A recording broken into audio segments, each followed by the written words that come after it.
We're on? Okay. We're ready so to go, all right? I'll do that one. Calling to order the joint meeting of the Glendale City Council and Glendale Housing Authority at 3:41 on December 17th. May we have roll call, please? Yes, Mayor Pro Tem Brotman, Here. Councilmember Garpetian, Here. Kasakian, Here. Najarian. Councilmember Najarian. Mayor Asatryan. Here. And may we have roll call for the Housing Authority? Yes, Housing Authority members Ajinyan, Asatryan, Here. Brotman, Here. Garpetian, Here. Najarian, Here. Parazian. Here. Chair Kasakian. Here. And, okay, may we have your report, please? We'll do the report, and then we'll go to the, what is it, AB 2449. The agenda for the Tuesday, December 17, 2024 joint public meeting of the City Council and Housing Authority was posted on December 11, 2024 on the bulletin board outside City Hall. Okay, and if you've just tuned in, you'll notice two of our council members are coming to us remotely from home, and I'll turn it over to our city attorney to give us some housekeeping that we need to go through for this. Thank you, Mr. Mayor Pro Tem. So for Mayor Satrian and Housing Authority Chair, Member Satrian and Councilmember Housing Authority Member Najarian, we get the same disclosure under AB 2449, and then we need a motion from both the Council and the Housing Authority to allow their participation this afternoon.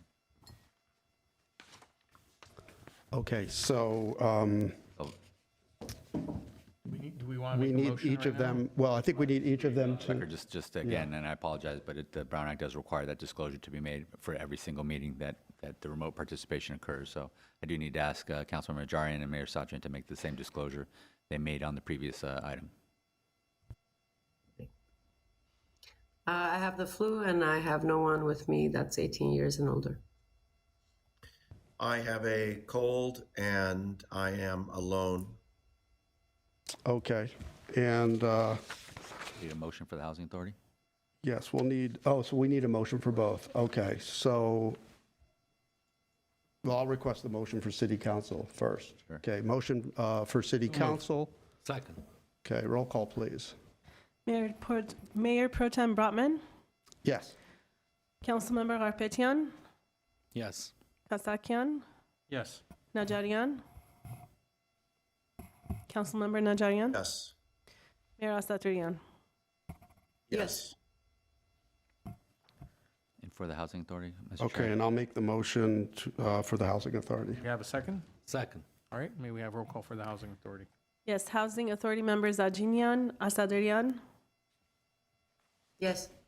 Brotman, Yes. Garpetian, Yes. Najarian, Yes. Parazian, Yes. Chair Kasakian. Yes. Yes. Okay, and with that, can you read the first and only item for this meeting into the record, please? Yes, item 1, community development regarding request to note and file the fiscal year 2023-2024 low and moderate income housing asset fund, LMIHAF annual report. A city council motion to note and file the fiscal year 2023-2024 LMIHAF annual report in accordance with California Health and Safety Code 34176.1F. Thank you, and I'll hand it over to City Manager Galania. Yes, thank you, Mayor Pro Tem Brotman, Member of City Council, Chair Kasakian, member of the Housing Authority. This is an annual report that's required by state law, and I will ask Pam Jackson, our housing coordinator, to present for your consideration. Thank you. Good afternoon, Mayor Asatrian, Housing Authority Chair Kasakian, members of the City Council and the Housing Authority. I'm before you to request that you note and file the fiscal year 23-24 Low and Moderate Income Housing Asset Fund Annual Report. The state requires us to annually report deposits and expenditures into the fund and perform tests to show who benefits from the fund. The LOMOD Fund received housing assets transferred from the Redevelopment Housing Set-Aside Fund to the Housing Authority back in 2012 with the dissolution of redevelopment agencies throughout the state. So this year, we have 6 items to highlight in the report. First, in fiscal year 23-24, we deposited $263,000 into the fund. Now, this amount is substantially lower than the previous fiscal year, where we deposited $779,000 into the fund. The primary source of revenue that we have for this fund at this point in time is monthly payments that we get from our first-time home buyers from the former program that we used to have. But beginning this October, the first borrowers from that program reached the 30-year mark on their loans, which means their loans are now forgiven, and we no longer get those monthly interest-only payments. So this October was the first time that started happening, and in the coming years, more borrowers will get to the point where their loans are matured, so that will reduce our revenue into the fund. Second, at the end of fiscal year 23-24, the balance of the fund was approximately $4.2 million, and that is lower than last year's balance of $5.5 million. Third, we expended $1.5 million last fiscal year toward projects and administration, and the largest expense was $1 million in construction costs for both Harrower Village and Citrus Crossing, our 2 new affordable housing developments. Fourth point, every 5 years, we are required to perform an extremely low-income housing test. State law requires us to spend at least 30% of low-mod funds for the development of rental housing for extremely low-income households. And these are households that are at or below 30% of the area median income. If we fail to comply with this requirement in a 5-year period, then at least 50% of the funds we spend on future projects must benefit those households at 30% of AMI. We performed the test, and this year we did not meet the requirement. 16% of our loan mod dollars went toward 30% of AMI households. So an important note is that due to the fund revenue decreasing over the next few years and existing administrative costs either staying the same or more likely increasing, we don't anticipate funding any other projects or programs with this fund.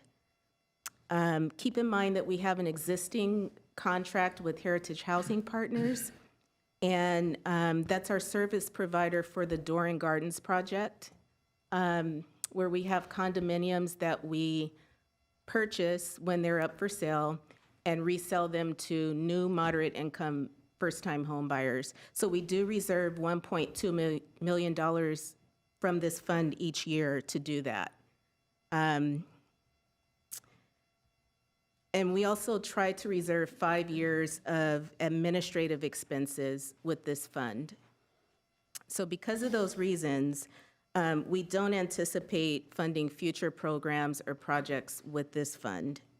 But if we did, somehow we were able to, then we would ensure that at least 50%, probably more, of the funds would benefit households at 30% of AMI. Next point, each year we're required to perform a senior housing test where we calculate the percentage of senior rental housing units assisted by the city and the Housing Authority during the past 10 years. According to state law, the percentage of senior rental housing assisted by the city must remain below 50% of all housing. If we exceed that percentage, future rental housing funded with these dollars cannot be spent on senior housing until the percentage reduces below that amount. And this year, we performed the test, and 44% of our affordable rental housing constructed in the past 10 years was for senior housing. So we did pass the senior housing test. And then the last item I'd like to highlight is our reporting on first-time homebuyer loans. We are required to report our inventory of assisted homeownership units originated prior to February of 2012. We also report when we lose affordability on these units. So this year, we showed that we have 110 redevelopment set-aside assisted homeownership units that originated prior to 2012. We did not lose any affordability this year, but again, in the coming fiscal year, we will start losing affordability as these loans mature. Those are all the items we wanted to highlight today. So with that, I'll take any questions that you have. All right, who would like to, sorry. No, go ahead. Are there any questions? I have a couple Have of some. questions. Yeah. I have questions as well. With her, if you like. Okay, we'll go with Mayor Satrian first. So I asked some of these questions during the staff briefing, but I think number one is I have concern that at least I was not made aware that we have this threshold that we need to meet. I'm interested to hear, I know there's an item on the docket about us providing rent assistance for individuals who aren't able to make ends meet. Trying to figure out if there's a way for us to be able to use some of this funding for that purpose, if it's something that staff can look into. And I'm interested to hear how we're covering the admin costs for this, because I really do think that this fund is meant to be for development and how we can help pencil things out, that it actually goes to 30 AMI development versus just admin costs in the future. Sure. So we did look into how we've been spending this fund, at least over the last 5 years. Again, one of the biggest commitments that we have would be for the Doran Gardens project, the $1.2 million that we reserve each year so that we can purchase those units in the project when an owner wants to sell it. And we do that to ensure that the next person that comes in is a moderate income household. So that is a commitment that we have out of the, well, now it's less than $4 million because we're almost halfway through the fiscal year. But that is, you can deduct that from the $4 million that you see in that balance. And then ongoing, I show on average, this fund does pay for not only that, but it helps to pay for outside legal counsel, other contractual services that we have, and then it also funds 5 employees in our housing division. And so, again, we try to reserve that money over the course of 5 years and make sure that we can still fund those 5 positions. It doesn't fund all of their salary, but a portion of it. And so if we begin to use these funds for more than that, then it would reduce our ability, at least from this fund, to help pay for those employees and the contractual services that we have. So we would just have to look a little bit deeper to see and have another conversation to see if we can fund anything else. But based on what I saw when I did the analysis, I don't see that we can fund any other programs and still meet our current commitments.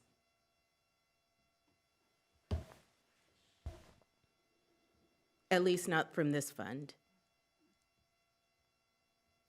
Are there any Mayor, other does that questions? answer your question? I think yes and no. What about the first question I asked? Can you repeat that question? I'm sorry. There is an item on the docket about us assisting people to help make ends meet. Would this fund be something that we could use for the 30 AMI group through that program, or it has to go through a development project? I don't believe it would have to go through a development project. But again, we would have to do another close look at these funds to see if we can make that commitment and then have the staff to have the funds to pay staff to run that program. Because the revenue source is decreasing over time, I'm not sure how long we could sustain that. Okay. I think just in general, I guess I would make a general comment for me on this. I really do see these funds as something that's supposed to be going back directly to the community, whether it's through development of affordable housing or through some programs that assist that specific demographic. And I would be keen on looking at other avenues to spend this funding versus admin costs. Sure.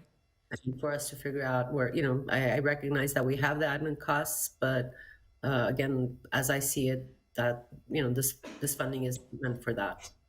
Sure. And we can, again, do a little bit more research on that. I'll just mention that if we do come to that conclusion and want to use the funds for something else, we would need to look for another source to fund our administrative costs. Because bringing on more projects would reduce the fund even further. And then we would definitely need another source to carry out those projects in terms of administrative costs. Yes, and I'd like to add to that, Mayor Sarthian, folks who work in that office, they perform the administration work. They're directly related to the needs of the community and affordable housing. So they are part of the program that pays for this, and that's what we've been doing. I recognize that. Mr. Glenn. Okay. Thank you. Mr. Najarian, any questions? Yes. Yeah, just please. briefly, I was happy to have been on the council that approved the Door and Gardens. And you mentioned that we have to buy out certain residents. Can you explain Sure. what that's all about? Sure. So when a condominium unit is, when one of the borrowers in that project wants to sell, there's two things that happen. First, they notify us because we have the first right of refusal. And so we have made it a priority to keep that project for moderate income households. So if someone there wants to sell their condominium, the ideal situation is that there's already another buyer lined up to purchase the place. If that's not the case and we don't purchase it, then that existing owner would just go to the open market and sell it, and it wouldn't be it would just be to someone who's not a moderate income household. And then we would lose the affordability on those units. So that's when we step in, and if there's not a buyer that's already lined up to purchase it, then we purchase it until we can find another one to sell to that's a first-time home buyer and moderate income. So that's how it works, and that's why we reserve the money to be able to do that.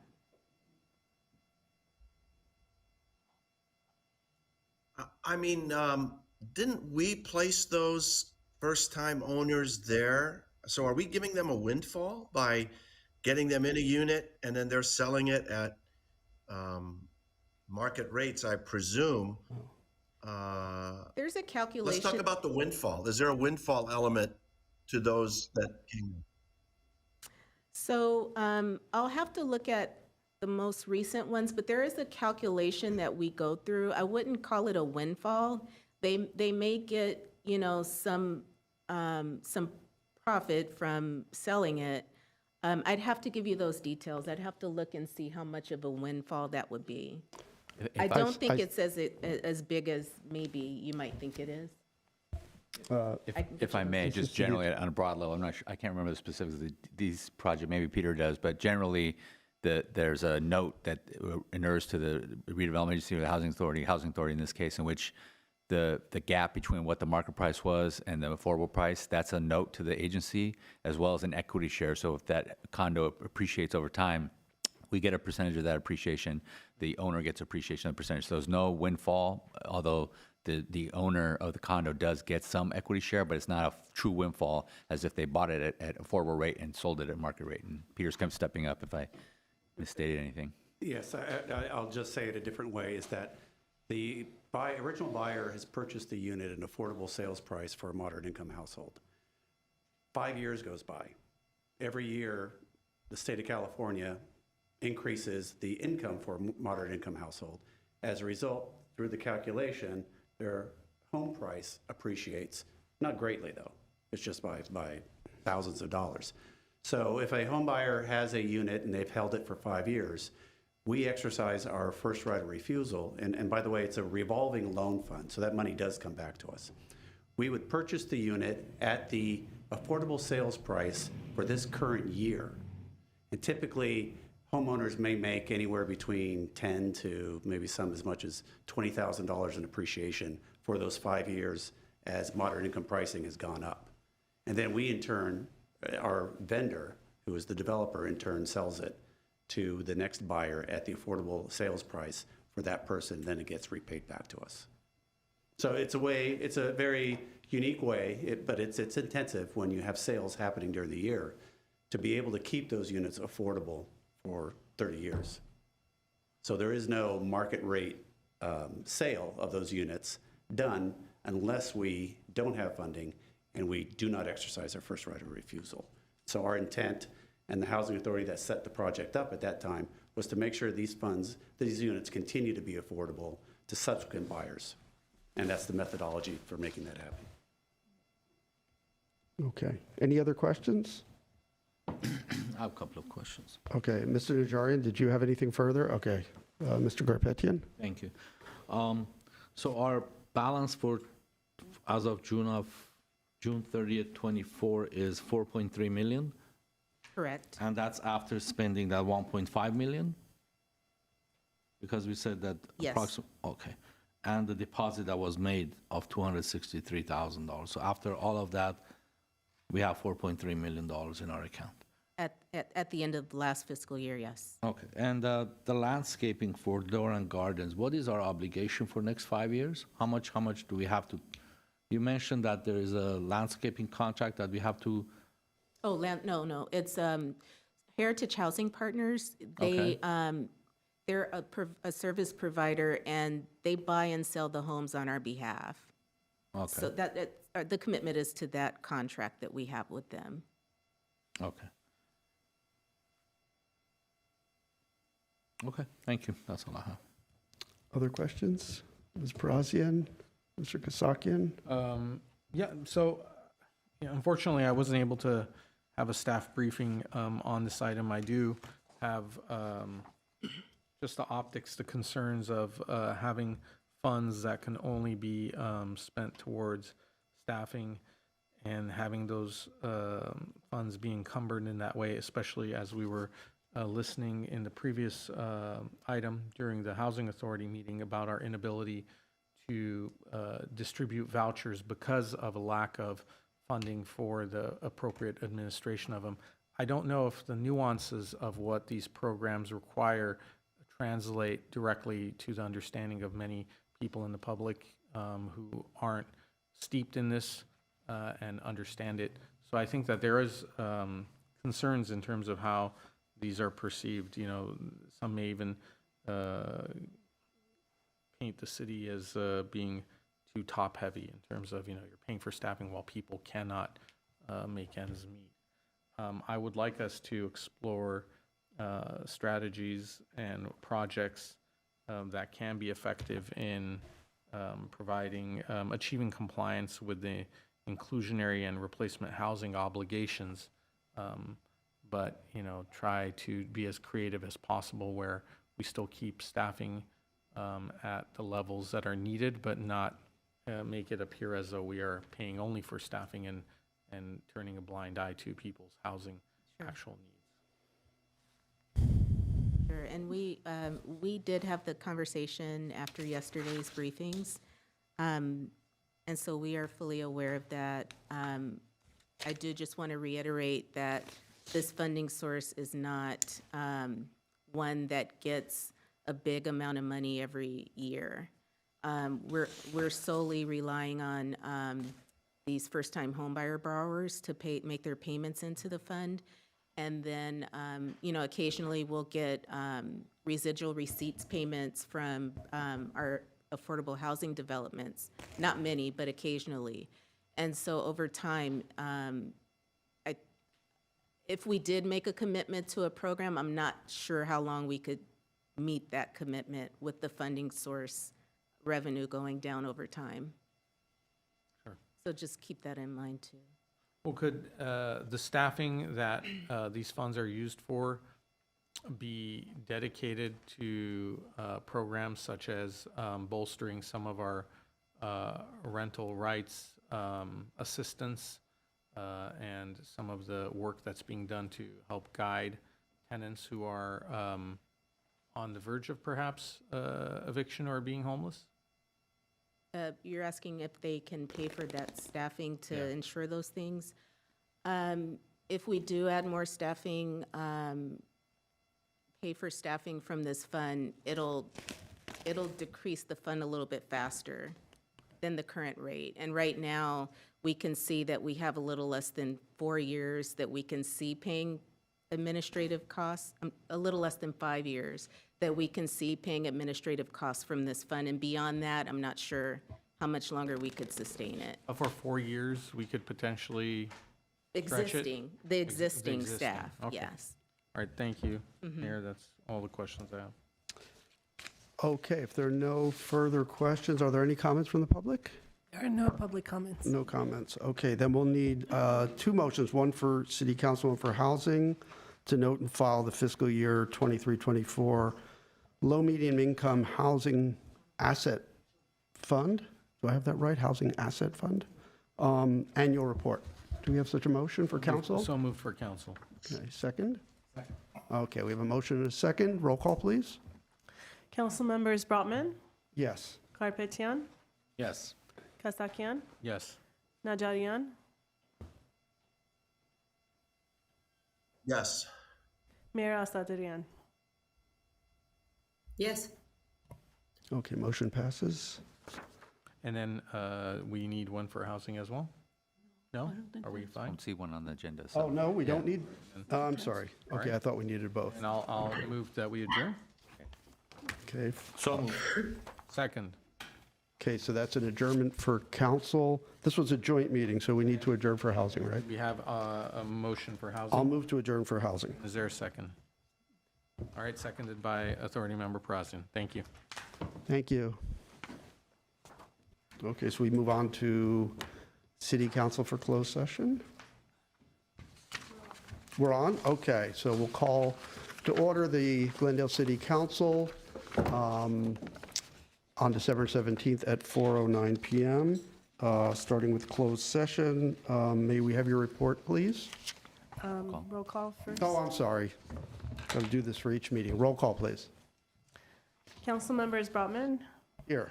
Karpetian, here. Kasakian, Here. Najarian, Here. Mayor Asadrian. Here. Okay, and we'll take your report, and then we'll go to the AB 2449. I have the closed session items. Would you like me to read those into the record at this time? Well, I think you usually read the report into the record, right? Not for There's closed no- session. Not for closed session? Right. Okay, then let's go to the AB 2449 and take care If I of could that. just ask Councilmember Najarian and Mayor Satrian to provide disclosures required under 2449, and then ask the council to make a motion to allow their participation. Okay, apologies, once again, you have to go through this.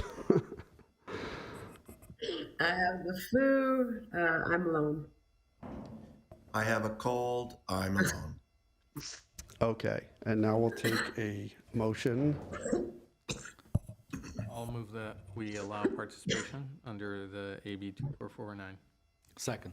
Okay, roll call, please. Mayor Pro Tem Brotman, Yes. Council members Karpetian, Yes. Kasakian, Yes. Najarian, Yes. Mayor Asadrian. Yes. Okay, so with that, would you please read the closed session items into the record? Yes, closed session item A, conference with real property negotiators. City designated negotiators Rubik Kolanyan, Bradley Calvert, and Onik Bulanikian. Instructions to the negotiators will concern the price and terms of payment for the acquisition of property location number 1:220 and 234 through 236 North Glendale Avenue, and 215 through 217, 223 through 225, 231 through 231A, and 233 through 235 North Everett Street, negotiating parties, Gateways Hospital and Mental Health Center. Property location number 2:1000 South Central Avenue, negotiating parties, Area Investments LLC. B, conference with legal counsel, existing litigation, Khachaturian versus City of Glendale, LASC case number 22GDCV01106. C, conference with legal counsel, existing litigation, Najarian versus City of Glendale, LASC case number 24STCP02101. D, public employee performance evaluation, city attorney. E, conference with labor negotiators. The city designated negotiator attending the closed session is Mayor Ellen Asatrian. The unrepresented employee position is city attorney. F, conference with legal counsel, anticipated litigation, initiation of litigation pursuant to paragraph 4 of subdivision D of Government Code section 54956.9, one potential case.